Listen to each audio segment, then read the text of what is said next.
Welcome, listeners and viewers far and wide, from Iceland to Islip. I'm Eirik Gislason, associate broker and team leader of the Excelsior team at Brown Harris Stevens, master certified negotiation expert and instructor, founder of Archway Partners Coaching, and your host of Shearline Negotiation Mastery, a podcast bound and determined to reclaim and restore the good name of negotiation and unlock the door to value creation, win-win solutions, and the true power of collaboration and integrative negotiations. And today we have an exceptional theme to discuss on Shearline and an even more exceptional guest to help us learn from it. When it comes to negotiation, or unlocking value in any aspects of our lives, self-confidence and competence are a powerful pair of pins in the lock, and neither works as well without the other. Confidence gives us the courage to speak up, hold our ground, and project strength. Competence gives us the substance to back it up.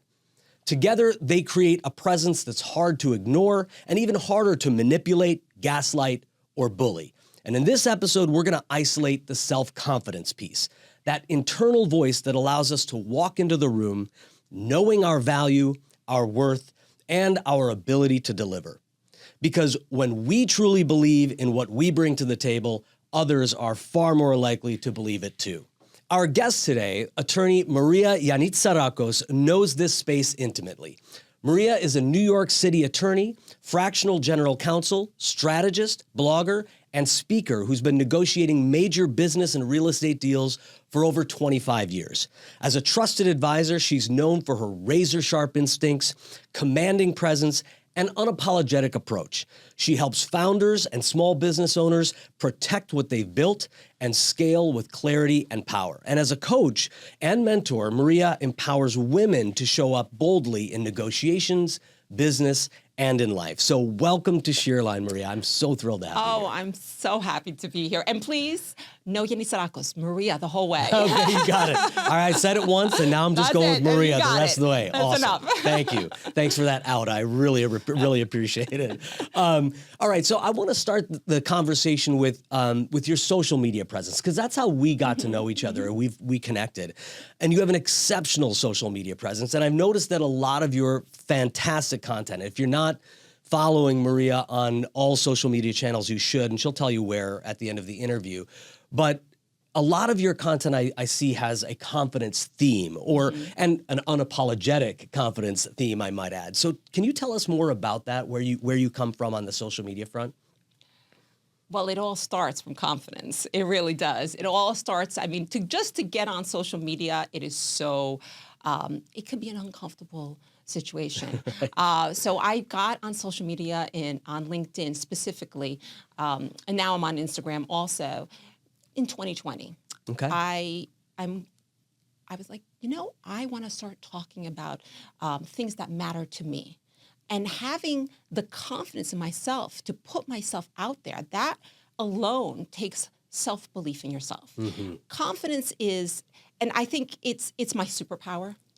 It really, truly is my superpower, and everybody should have that superpower. And I think a lot of it also is my positive outlook towards life. I say on LinkedIn, I always call myself the curator of positivity.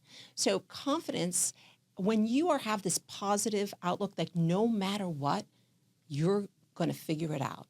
That no matter what, you got this. Like confidence, that's what it is. It's, I got this. I believe in myself. I trust myself. Whatever it is, I'm going to figure it out. And that comes out in my writing, in my posts, in my social media, in my negotiations, in my relationships. As the one thing that people say, if they want someone as a hire, right? Confidence makes such a big difference. It's huge, right? Yeah. If you want someone to close your deal, confidence, you feel it in that person when they exude that confidence, when they know who they are. They're authentic, they're real. They don't care. They would like you to like them, but it's okay if you don't, because I'm okay with me, because I like me. Yeah. So that's the most important. And that comes through in everything you do. And it has always been something from a young child. I was always this way. I always had this positive outlook, and I always had this confidence that just came out of me. Like it was from speaking to people to, I also grew up in the restaurant business, so that does help. Yeah. Because, you know, you have to like people and you have to be able to Yeah. speak to people and you have to, it's so important. So that all translates to my posts. And that was what happened on social media. I wanted to get on social media because like, okay, I figured out what I do right, and how can I share this to the world and get people to feel empowered, feel like they have control over their lives, whether through their confidence, through their negotiation skills. It really mattered to me. I wanted to share my skills, my mindset, and if it could help and the whole point is to help someone get what they want. Yeah. Get what they deserve in life. You know what I mean? That's what I wanted. And it absolutely does show through in your social media. It is a superpower, as you said. And it is something that as someone watching those videos or seeing what you write, seeing what you post, you can see that sense of confidence. And it's admirable and enviable to a lot of our listeners and a lot of our viewers, I'm sure. And you mentioned that this is something that has been with you for a long time. Do you remember as a child or when you realized that you had this tremendous amount of self-confidence? Well, you know, sometimes circumstances of life, you think, oh, that person shouldn't be the way they are.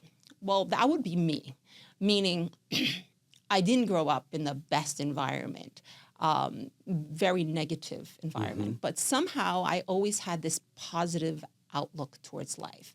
So I almost felt like it was innate. And I don't know if you've ever heard of strengths finders. I don't know. I'm a certified coach. Oh, okay. So you see, all right. Well, take a wild guess what my number one trait, number one strength is. Number one. Gosh, belief. Well, that's one of my top Positivity? five. Positivity. So no matter what happened, positivity. And the second is win Of course, over. You are woo. There's no question about it. So those are two. So I never knew what those were. So I'll talk a little bit about that, right? So I didn't know what Strength Finders was. I didn't know any of this. You know, a lot of this is discovering yourself, right? Absolutely. So I never knew what any of those things were. So I was encouraged, I guess, like 10 years ago, they're like, oh, you should really do your Strengths Finders. My husband kind of knew what my strengths were, but, you know, and it was a very difficult time in my life. So you would think when you take that test that what was happening in your life, you know, I was going through some challenges, that would show up in the test, right? So my number one was positivity. Number two, woo. Belief has always been on the high end, because when you are self-confident in yourself, you have belief in yourself, and you're okay with speaking out for what you believe in, right? You have no problem with that. So both were the number. As my husband's like, of course you are. He's like, it just emanates out of you. I'm like, okay. So, but I'm like, this is such a hard time. But then I remember the questions. So it was about, okay, this difficult thing happened. So it's confidence, positivity, confidence is very interrelated. So difficult thing, and they ask you a question. It's fast, the question, right? It's like a 90-minute assessment. So I'm like, okay. I'm like, yeah, it's still going to work out because I got this. Like, I didn't even think twice that I don't have it. So no matter what my scripts, and in the meantime, I'm going through a lot of stuff, and I'm still like, oh no, I got this. And then again, so a few years later, I was going through another difficult time, and I'm like, I couldn't find that test. I knew what my top five were, and I couldn't find it. I don't know what happened. So I was going to a women's retreat, and they had me redo it. Okay. They're like, just do it again. So you would think it would change. But no, StrengthsFinder is what you are innately. That's right. Your innate talents. Right, your innate talents. So I took the test again. I'm like, yeah, it's gonna whatever. Positivity, woo, 1 and 2. Belief came up to 3 because it was during a time where my belief system was being questioned, and I was like, haha, no, I believe in what I believe in. You don't believe, that's okay. I'm okay with that. But I'm strong in my belief system. So, so I think it was a little bit of innate for me. Yeah. And of course, everything, my being able to interact with people, I think really, truly liking people. Yeah. I think, and that comes from, I think, just being in the service industry. You can't go into speaking to people and thinking you don't like them. Yeah. Because if I like them, then I assume you like me too. I walked in, I'm like, oh, Eirik likes me. Well, and as we know from negotiation, one of the most powerful things is not getting people to like you. It is showing them that you like them. And that is such a huge, again, superpower for people to believe that, hey, this person likes me. They like who I am. And that's so much more attractive than getting people to like you. Right. So what I say about, okay, so great. So I have this belief system. I like myself. I trust myself. What does that mean for others? Well, the truth of the matter, I hate to say that truth of the matter, but this is the truth. When I trust myself, when I believe in myself, when I value myself, when I have a high self-worth, you're going to believe it too. You're going to trust me. So it's the Latin word fidere. I don't know if confidere is, it's with confidence. And that's what trust means. So when I am confident in myself, you're going to be like, oh, certain things are signaling in your head. Oh, well, then she must be confident in her abilities. She's reliable. She's likable. She's this. Why wouldn't I trust her? And that piece of confidence, what it does to build trust, which, as we know as negotiators, is so key. We're going to take a break. I will say that I am a huge Clifton Strengths Finders. If you don't know Gallup Clifton Strengths, it's amazing. I am ideation, belief, input, positivity, futuristic. Those are my top 5. Okay. So we'll go to a break and we'll come back after this. I'm Brian Scott Cohen, one of the top loan originators in the country and the #1 mortgage originator at Guaranteed Rate Infinity. Guaranteed Rate Infinity arguably has the most advanced tech in the industry. Our completely digital loan process makes it easy and efficient for homeowners, from a 15-minute pre-approval to the digital application and through closing. My team and I would love to help you get into the home of your dreams.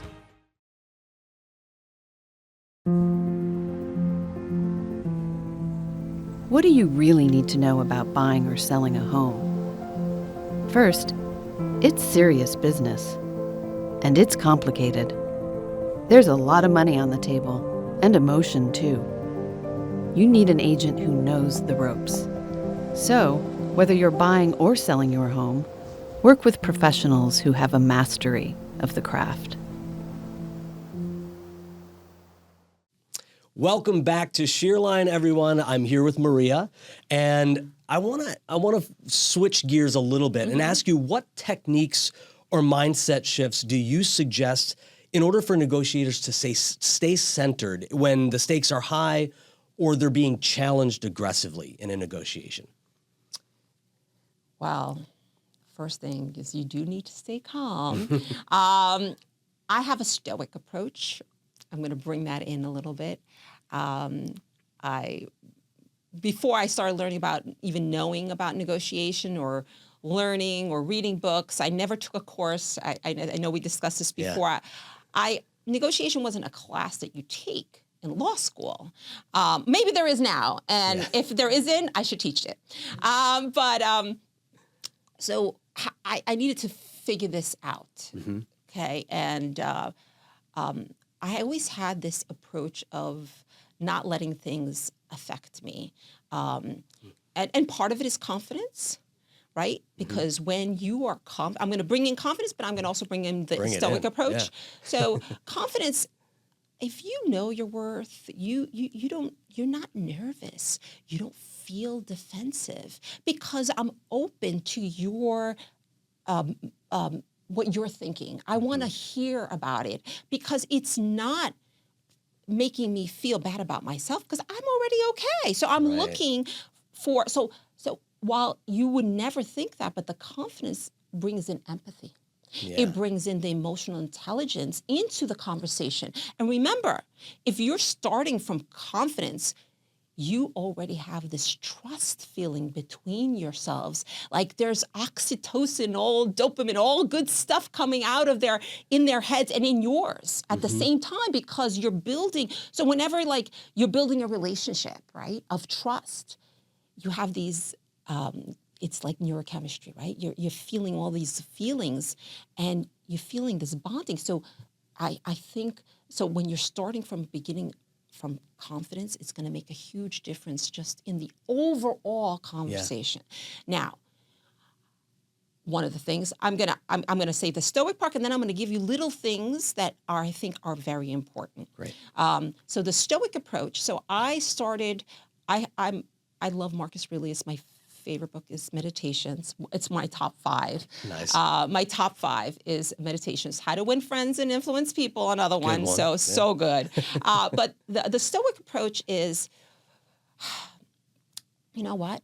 I'm not going to get upset by you. I have to be able to be in control of my own reaction. I can't control you and how you're going to act and how you. I can't control that. I can only control how I am going to react, how I am going to deal with this. And that could make such a difference in a negotiation, just having that Stoic approach, not get emotional. You can't get emotional during a negotiation. When you lose, the minute you get emotional, you're going to lose. I'm just telling you. Yeah. You can't let emotions, yes, excited, this, not that kind of, I mean, emotions like, get defensive, get upset with the other person. That is not going to move the needle on the negotiation. Not at all. So you need to keep your emotions in check. And when confident people have a better way of doing that, people who have a Stoic approach can do that in a better way. And this way, when I at the same time, I'm projecting this confidence and this calm. Guess what? You do too. It does. It brings the temperature down. Yeah. I don't. So you could go at me. I'm going to lean into you. I'm not going to. Why did you see that? I'm not going to do that. Right. So I'm gonna. That is very important. Now, little things that I think are important is you don't want to fidget. You don't want to, all these little things that I'll tell people, you got to be careful of your body language because your words are a very small part of what is going on, okay? Right. There's the body language, the tone, the eye contact. Like right now, do you feel comfortable with me? I feel very comfortable. And this is our first time we met. You walked in, and I felt like I knew you. I felt like you were confident, that we were already connected. Exactly. Right? So these little things, like you don't even notice. Yeah. But and it's not here. I'm not here. I do it naturally. My posture, right? I'm not slumped. Yeah.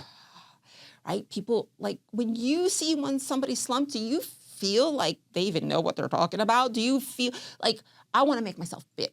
Yeah. I tell everybody, I'm like, please. I'm like, the first thing, and even if you're speaking to someone, when I take calls, I prefer them standing. I feel more confident and good about myself and secure in myself when I'm standing. If I'm sitting, then I'm going to sit up straight. I'm always mindful of my posture. It's important. I also have a husband who's a chiropractor, but there you go. That helps. But no, I was always like this. But we just threw that in there. Little plug. But so my eye contact, my tone, before someone even meets you, before you start talking, somebody already has made an opinion on you. Yeah. I mean, look, you've seen me, my hands, right? They're open. I'm speaking to you. I speak with my hands naturally. Yeah. People should do it more because it shows I'm open. You can trust me. Yeah. Do you have a feeling of warmth for me? Yeah. Feeling of, but do you also feel like I'm competent also at the same time. 100%. Okay, Yeah. so all of those, you'll see that from my cues. So those are little things that people can do so easily to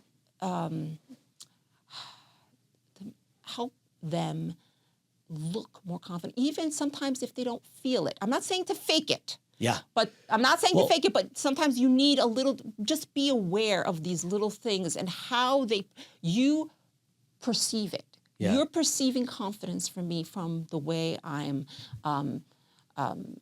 personifying myself. I'm, my body language, my eye contact, my hands, the tone of my voice is friendly, my smile, like all those. So here's the question: can you fake it? I mean, there are cues, clues. There are little tricks. There are strategies that you mentioned.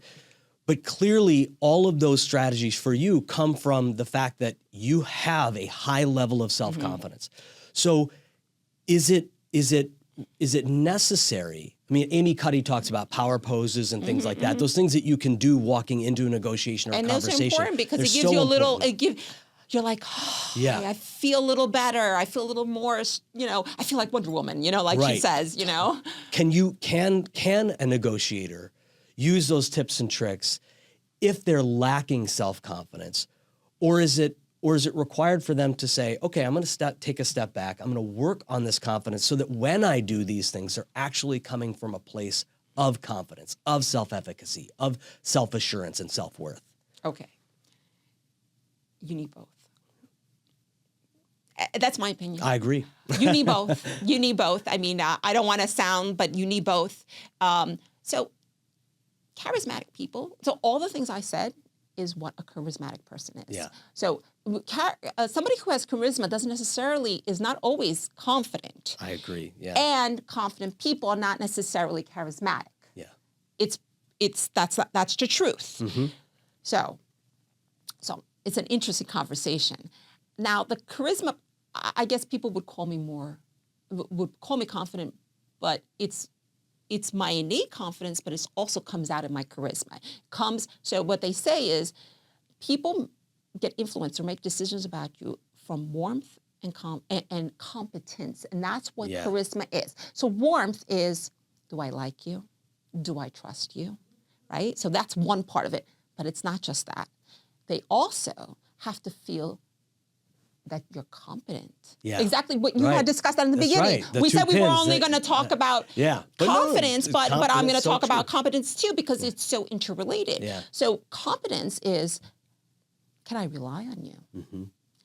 I mean, so I've proven myself, right? I mean, when I walk in, I can influence people and their decisions through my charisma, but innately, I am also confident. So I already have that inner belief in myself. But some people could have that, but not necessarily that they're that confident. It's just they're winning others over is a charismatic trait. Right. Right? So my all of that, my excitement, the way I speak, it's all part of my persona.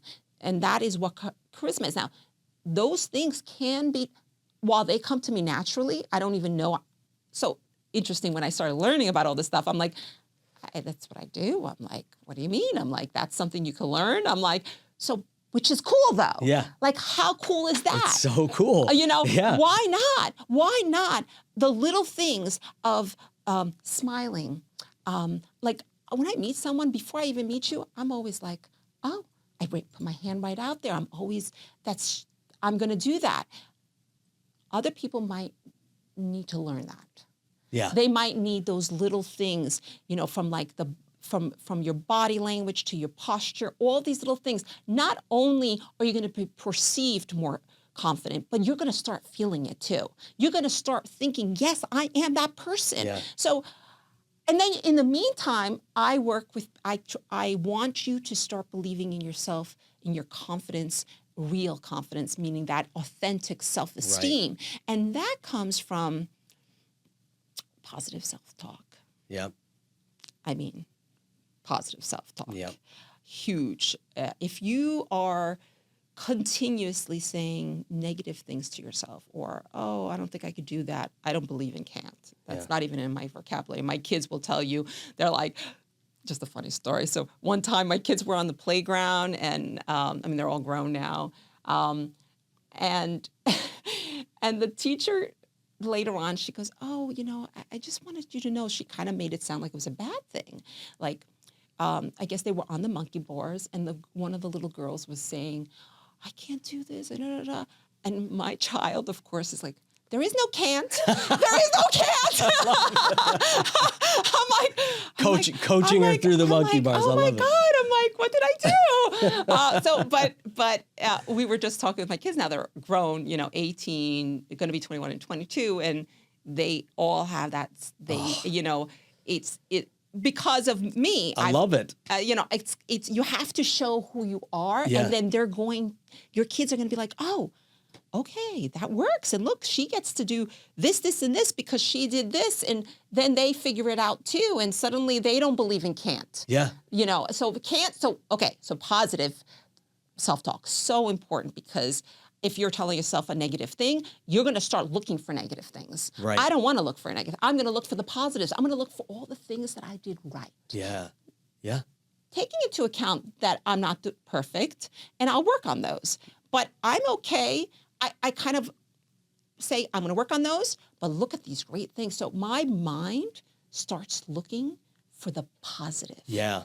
And when we celebrate those small wins, when we look for the positive things of outcomes, that's going to fuel our confidence. It all goes right back in, and then when we go back into action, we go back into action with a little bit more confidence by celebrating those wins. I'm a huge fan of positive self-talk. I've got a 9 and a 12-year-old. So if my 9 and 12-year-old can grow up like your kids and have that same sense of positivity and self-worth and confidence, I'll be a very, very happy dad. It's the most important thing.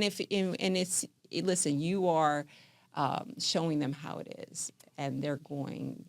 That's the most important thing. Yeah. If they're going to lead, you're leading by example, and that's the most important thing. Well, I'm gonna hold that thought. Because I'm gonna lead by example and take a break. Okay. And then when we come back, we'll continue our conversation about confidence. This is, oh my gosh, this is fun. Ultimate Diamond is New York City's most established family-owned jeweler. With over 65 years of experience, Ultimate is renowned for its exceptional, custom-crafted diamond jewelry, its bespoke engagement ring designs, and its ability to source rare, distinguished timepieces. Ultimate has built a legacy of timeless craftsmanship and discretion, making it a trusted name among those who value refined luxury. Learn more at ultimatediamond.com.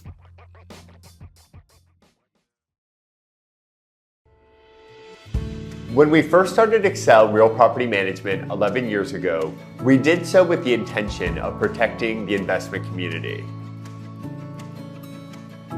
Here at Excel Real Property Management, we focus specifically on serving the needs of individual apartments, townhouse, and small multifamily building owners both in Manhattan and select neighborhoods of Brooklyn. Our services encompass everything: rent collection, expense payment, handling maintenance and repair, turnover between tenants, insurance needs. Literally anything that an investor would typically handle him or herself, we take care of for them.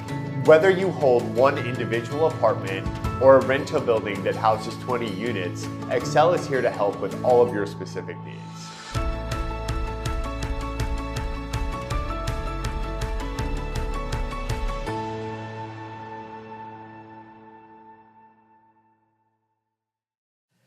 All right, we are back with Maria. And my next question for you, Maria, is can you tell us about any rituals or routines you suggest using before a big negotiation that help clients lock in that confidence?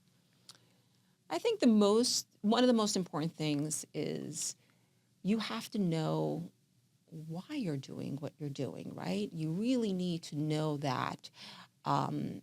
The big picture. I start with the big picture, and I always say to myself, okay, what's the most important thing I need to get out of this? What is my number one? And what helps me is, of course, having that conversation And when I have that conversation with my clients specifically, because now here I am, let's say I'm represented or they're coming with me, and I want them to feel good and know where we're heading. I don't want them to ever feel like they have to settle.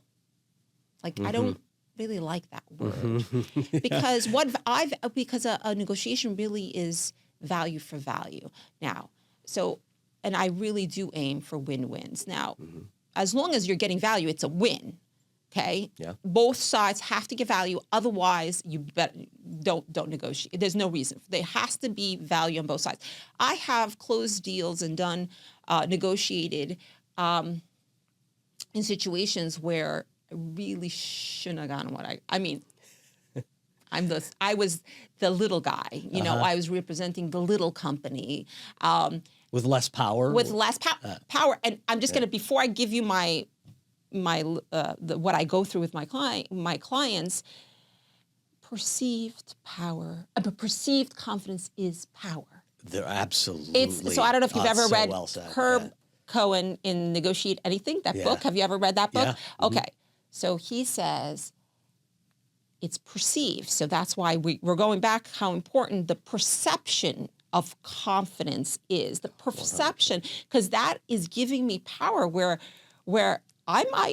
that person might have more power in other ways, but because I am perceived as confident, that is power. Yeah. Confidence is power, and it's the perception. Even if you don't have That's it. right. I got it. But even if I don't got it, I'm going to exude confidence in a way and to be perceived as confident, because that's going to give me an upper hand. So that's number one. Power is perceived, not absolute. Always. Always. And that's why it is important. All these little tricks that I did say, they're not tricks, but little things that I say are important in the overall perception. Now, with that said, you really want to know what ultimately you want to achieve, right? What are your non-negotiables? I can't stress this enough. Anything from a relationship to anything. When I was like, I'm going to get married, okay, what are my non-negotiables? Same thing with a deal. What are my non-negotiables? Okay, so I'll go through the analysis. I'll go through the best alternative to negotiated agreement. I know it's a BATNA, they call it. It's your plan B. That's right. I have a plan B, a C. I mean, I do make sure I'm well prepared, and that being prepared, even if you don't have this confidence, be prepared. Go through the analysis. Know what your options are. You've got to do that, because otherwise you're going to go into it blind. You're going to get frazzled when people are going to push. But if you know what is my plan B? What is this? If I have a different option, okay, I'm good. I can walk away. That's what the next thing. You got to know what your walkaway point is. Yeah. You got to know. And then you have to actually walk away. So I tell my clients, okay, what is your so it's part of your non-negotiable, right? What is something that, okay, if I get lower than this amount, or if I don't get, then it's a non-negotiable, and it's my walk away point, right? You have to know that going in. That gives you so much confidence, because you sit there and you say, okay, that if I don't get this, I'm walking away. Yeah. And that gives you power, because they don't want you leaving from the negotiation table. And if you know it so clearly and you're so well prepared, between your BATNA, your knowing what your value is, all these different things that has nothing to do with my innate confidence, right? So I might have that innate confidence and I might have a leg up on other things. But if you've done this analysis, you've done the worst case scenario, you know what your value and your worth is, you know all these things, you go into it confident. Yeah. Confident in your positions, confident and that also takes out so much stress and allows you to have these conversations, because suddenly you're not feeling sort of, okay, I know. I'm not ready to walk away. I'm going to have a conversation. I'm going to try to find a way no matter what. I'm going to ask a question, try to get you out. I'm going to do all that. And that we can have another conversation that will be a long one. All the different ways of getting them to come to your side. But it starts with confidence. It comes with empathy. It comes with emotional intelligence. All those are going to come into the overall strategy that I'm going to have. to get you, as my client, the best deal and put you in the best position. I love that, because when you talk about when you bring in BATNA, you bring in the reservation or the walkaway point, the reservation point. I mean, that's the beauty of the BATNA, right? Is that if you know what you're walking away to, if you're very clear about what plan B is, and when plan B becomes plan A, if it does, it's okay. Then you and your client know what that reservation point is, and you can get up with confidence and walk to that other option. And I think so many negotiators fail to have that BATNA, or they don't examine with their client what that BATNA is, so that when they're threatening to walk away, they don't have any clue. They don't, because they don't really have any clue either walking away or what they would be walking away to. Right. I love that. Oh. And I think that's one of the most important things that you could go into it, because that alone, as someone who has negotiated against big companies, as a smaller, representing a smaller company or an individual with less like what you would think power is, walking in with that kind of information and that knowledge and that, just energy of it. Yeah. It puts me in such a good position to negotiate, and it gives me more power than you would think. Many times more power than they thought I had. Yeah. So, it's so important. And all of what you're saying, tying back in the idea of preparation and confidence coming forward. Now, the other side, their perception of you is that you, even if you don't have power, even if you have no leverage, they're looking at you like you've got something. And I'm not sure what it is. Oh, but the walkaway point is leverage. That's leverage. It is absolutely. leverage. But they're now ready to do a deal because they're not looking at you as someone who's powerless, which that is the opposite of what we're talking about today. That lack of confidence, where you do walk into a negotiation and you can see the person across the table does not feel that they can defend their position, does not feel confident in their position or in what they're asking. And the moment that you sniff that out, or that you see the other side lacks the confidence or lacks the power on their side, then we know we've got them. And that's why that all of those things that you're talking about, those tips, those tricks, but the having of the self-confidence, the having of the self-worth, the self-assurance, the self-efficacy, all of that ties into what the other side is going to feel about you. Yeah. Absolutely. And then we get a deal that's win-win for everyone. Then we do the happy dance, because we do the win-win happy dance, right? I love it. Thank you so much. Okay, well, I'm going to pivot, and I'm going to go into what I like to call our lightning round. Okay. And I've got to cue the music, right? Okay. Ray and Lena. Okay. Okay, lightning round. Okay. Now, these are just fun questions to get to know you a little bit more. You don't have to answer them with one word. You can tell me as much as you want about each of these. I want to hear your thoughts on them. Okay, sure. Here we go, the lightning round. Do you have a nickname? And if so, what is it? So it's Maraki. I don't know if you could tell by that. Yiannitsarakos is a very Greek name, and Maraki is cute for Maria. It's called Little Maria. And so even though I'm in my 50s now, my aunts and many people still call me Maraki. Oh, that's so it's great. Little Maria. It's Little Maria. Do your kids call you Little Maria? No, as well? they do not.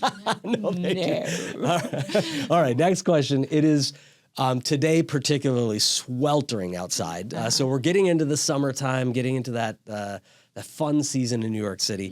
What's your favorite thing to do in summertime? Go to Greece. Get out of New York. Go to Greece. Stop smelling the garbage on 48th Street. Go to Greece. Well, I mean, New York City, New York City has so many fun things. I've spent summers in the Hamptons. I mean, you can't go wrong. You're in New York. I mean, come on. But with that said, I do love to go to Greece. I spend most of my summers as a child in Greece. And now my kids get to come with me. I'll be leaving for Greece beginning of July for 17 days or something. Nice. And we're going for a wedding, so it's nice to take a break from New York City, even though it's wonderful, but and go do some and go sit on an island in Greece That sounds Yes. wonderful. In my mind, I'm already there. All right, and you work hard. You're a professional, but you said you grew up in the restaurant industry, so I assume you love to cook. Yes. When you have the time, what is your favorite meal to cook? Okay, so I really cook everything. I love to cook, and if it wasn't like, okay, so if you didn't, I could have opened a restaurant. That's how much I love the restaurant business. Now I just help restaurant owners, as a business attorney. Greek, of course, I love. In my I do Greek Easter, which is a huge celebration in the Greek tradition. I've had 100 people at my house. And I make me and my husband do everything from scratch. Wow. Okay, with that said though, the thing that is most requested from me when I go to parties is my salads. Really? So, yes. Uh-oh. Yes. So they make, I make amazing different kinds of salads. I get special, like people just be like, could you just make the salad? I'm like, okay. So I make that. So even though I cook everything and I love to cook, I could have had a cooking show. Salads is my number one requested thing that people ask me for. I love this. Is the second time, by the way, that salad has come up in the lightning round. One of my guests made a cookie salad. It's not really cooking. It's Yeah, that's true. not. It's like putting together stuff. But like I said, I make everything. People request my salads. I love it. Oh, that's great. Okay, and I notice a lot on your social media posts, Instagram posts, you love to dance. Oh, yeah. So what is your favorite style of music? You mean that's not a workout? Well, I do love to dance. I think boxing. I box. I rock. I do a lot of things. Boxing has always been, rucking is a new thing, which I'm really enjoying. But I do box. I think it's a combination of hitting the bag and getting out your frustrations at the same time, being able to work out and get a great workout, both because it's both a little bit of strength and it has to do with and cardiovascularly. Yeah. So both. So boxing. Love it. Boxing. Okay, great. And I have a hard time with that one word answer. I'm having a hard time with that. That's okay. I want all of the answers. It's great. And then the last question, second to last question. So speaking of strength from boxing, who is your favorite Greek god or goddess? Oh yeah, Athena. I mean, come on, she's the goddess of strategy. I mean, that's what I do. And why? So her it's the owl, so she's wise, right? And strategy, and she's strong. I mean, how could she not be my favorite? I love it. Yeah. I love it. Okay, so I wish I could ask you more and more questions, and I have so loved having you here. Oh, so my last question for you is, Maria, where can everybody find you? Oh, okay, perfect. Yeah. Well, I am on LinkedIn. Maria Yiannitsarakos. You can find me there, and you can definitely DM me. People DM me all day long. And I'm available on Instagram. And of course, you could just Maria Y, not Yiannitsarakos, Maria Y at mynylaw.com.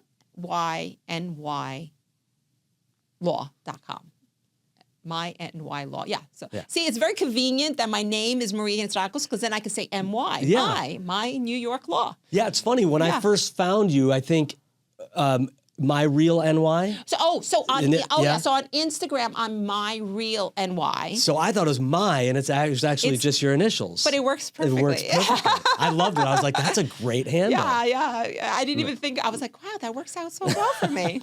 That's awesome. All right. Well, you should go to Instagram, go to LinkedIn, connect with Maria because her content is phenomenal. What she has to say about confidence in negotiation, strategy in negotiation, all of her information on BATNA, on power. It's really compelling content. So thank you so much for being here. I really love appreciate coming and talking with you. And finally, we get to meet in person. I know, it's so great. I prefer in person. Me too. Well, we're going to take one more break, and then I'm going to come back with my final thoughts. Hi, I'm Evan Greenberg with Langdon Title. I specialize in title insurance across New York, helping real estate attorneys, agents, and brokers close with confidence. I solve problems fast and keep your deals moving. Contact me anytime.